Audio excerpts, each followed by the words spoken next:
கார்த்தியோட கைதி படத்துல நடிச்ச இந்த சின்ன பொண்ணு ஞாபகம் இருக்கா?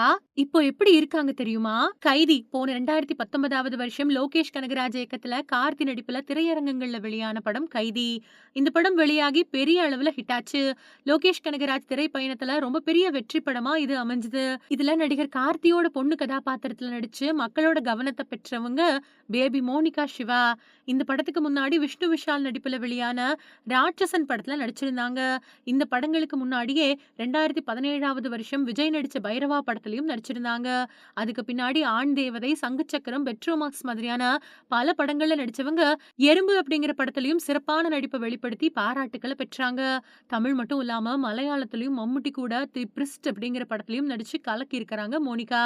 படங்களுக்கு குழந்தை நட்சத்திரமா நாம பார்த்து பழக இப்போ அவங்க நல்லாவே வளர்ந்து அடையாளம் தெரியாத அளவுக்கு மாறிட்டாங்க. சமீபத்துல அவங்க வெளியிட்ட போட்டோக்களை பார்த்த ரசிகர்கள் கைதி பட சின்ன பொண்ணா இது அப்படின்னு ஆச்சரியப்பட்டு பார்த்துட்டு வராங்க.